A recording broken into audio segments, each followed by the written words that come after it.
ఉదయం 3-5 గంటల మధ్యలో మెలకువ వస్తే కారణం ఏమిటో తెలుసా? పూర్వకాలంలో ఋషులు, మునులు, తెల్లవారుజామున నిద్రలేచి భగవంతుడిని ధ్యానిస్తూ ఉండేవారు. ఉదయం 3 గంటల నుండి 5 గంటలలోపు మెలకువ రావడం అనేది భగవంతుడి యొక్క అనుగ్రహమే అని పండితులు చెబుతున్నారు. ఈ కాలంలో చాలామంది సూర్యోదయం అయిన తర్వాత మాత్రమే నిద్ర నుండి మేల్కొంటున్నారు. కానీ పూర్వకాలం అలాగా ఉండేది కాదు. సూర్యోదయానికి ముందే నిద్రలేచి పూజ ముగించుకుని మగవారు పనులకు వెళ్ళేవారు. ఆడవారు ఇంటిలో పనులను చూసుకునేవారు. తరాలు మారుతున్న కొద్దీ ఉదయం లేవడమే మారిపోయింది. కనుక ఈ సమయంలో మీకు మెలకువ వస్తే మీపై భగవంతుడి యొక్క అనుగ్రహం ఉన్నట్లే. ప్రతినిత్యం ఈ సమయంలో మీకు మెలకువ వచ్చింది అంటే లేచిన వెంటనే భగవంతుడిని ధ్యానించాలి. తరువాత ఇంటిని శుభ్రం చేసుకుని స్నానం చేసి సూర్యోదయానికి ముందే ఇంటిలో పూజ ముగించాలి.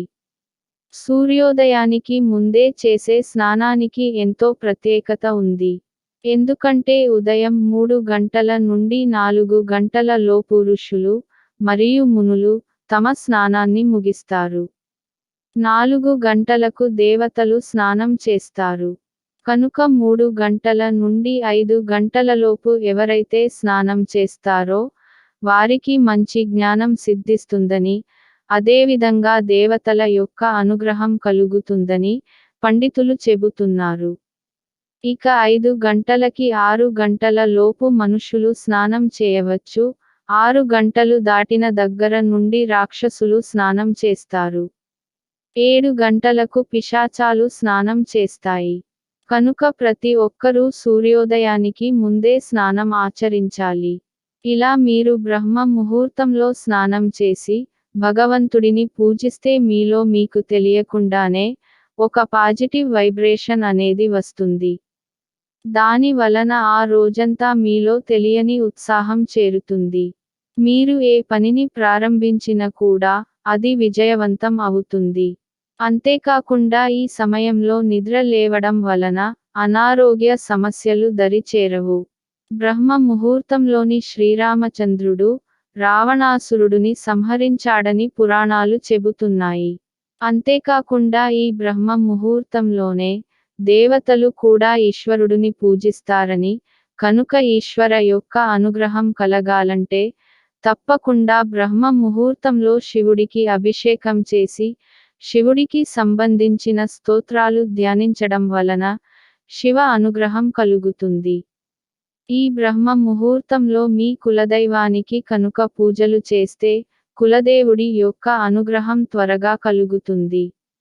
ఎవరికైతే 3 నుండి 5 మధ్యలో మెలకువ వస్తుందో వారిపై భగవంతుడి అనుగ్రహం కలిగి త్వరలో లక్ష్మీ కటాక్షం కలుగుతుందని అర్థం.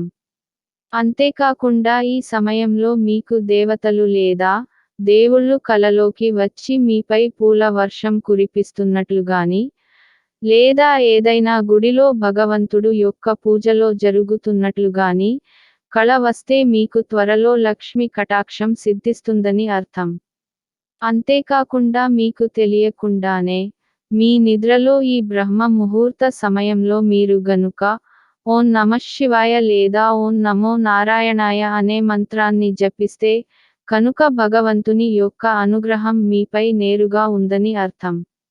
3 నుండి 5 గంటల మధ్యలో భూమిపై దేవతలు తిరుగుతారని, కనుక ఆ సమయంలో నిద్రలేస్తే భూమిపై ఉన్న పాజిటివ్ ఎనర్జీ అనేది మనలోకి ప్రవేశిస్తుంది.